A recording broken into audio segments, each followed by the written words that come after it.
आप सभी को राम राम।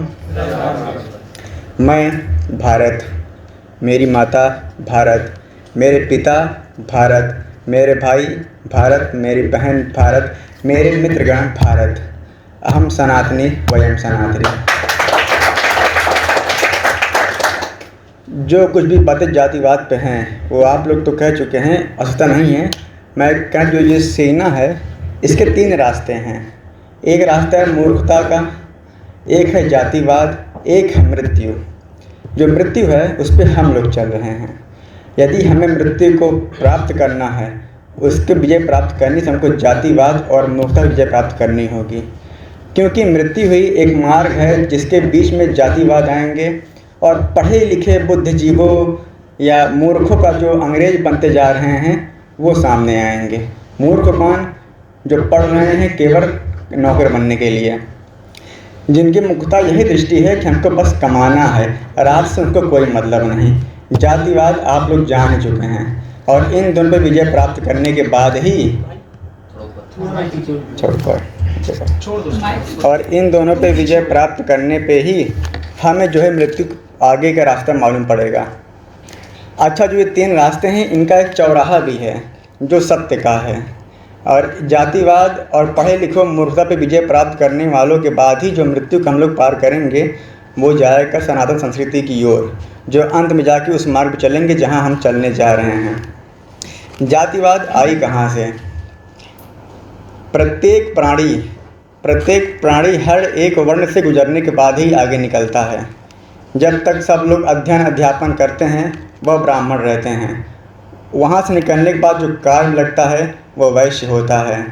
जो धर्म के लिए लड़ता है वह क्षत्रिय है। जो राष्ट्र की स्वच्छता पर ध्यान देता है वह शूद्र है। अब शूद्रों से हमने दूरी किस प्रकार बनाई? ऐसा कोई बात नहीं था कि ये शूद्र हैं तो इसलिए दूरी बनाई गई। शूद्रों के बनाने का मुख्य कारण कि जब अंग्रेज आए, जब आक्रांता आए, इन्होंने इनको पर आक्रमण किया, इनको गालियाँ दी, इनको मांस मदिरा का आदी बनाया। और गीता के अनुसार, गीता में ही लिखा है, जो व्यक्ति मांस मदिरा पर ध्यान दे, मांस मदिरा के अधीन हो, उनसे दूरी बनाए। लेकिन उस दूरी की एक सीमा थी। सीमा तब तक जब तक वो नशे में है। यदि उनको उचित मार्ग चाहिए कि हम राष्ट्र पे आएँ तो हम उनको उस मार्ग पे लाएं जहाँ से जो रास्ता जाता है वो धर्म की ओर जाए। बाकी आप लोगों ने सारी बातें कर ही दी हैं। रामायण में भी वाल्मीकि रामायण जो कहते हैं उसमें भी एक बात थी। भरत जी वन में गए थे उनकी चट्टान पादुकाएं लेने के लिए। तब उन्होंने पूछा भी था, राम जी ने पूछा भरत जी से कि क्या आप अपने राज्य में जो चारों वर्ण हैं, जो सभी प्रजा हैं, उनका आप किस प्रकार से ध्यान दे रहे हैं? तो भरत जी ने कहा कि मैं सबका उनकी भक्ति ध्यान दे रहा हूँ, किंतु जो ब्राह्मण हैं मैं उनको उतना सम्मान नहीं दे रहा हूँ। तो श्री राम ने कहा, ऐसा क्यों? उन्होंने कहा कि जिस प्रकार ब्राह्मण सबके दान लेते हैं या देते हैं, कर्मकांड कराते हैं, इस प्रकार मैं उनका उस प्रकार सम्मान करना उचित नहीं समझता।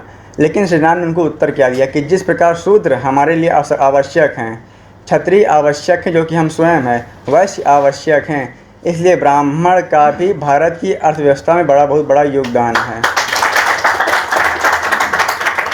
इसलिए आप राजा हैं और राजा का सबको विभाजन करना नहीं मतलब है, सबको एक साथ चलने के लिए चलने का मतलब है।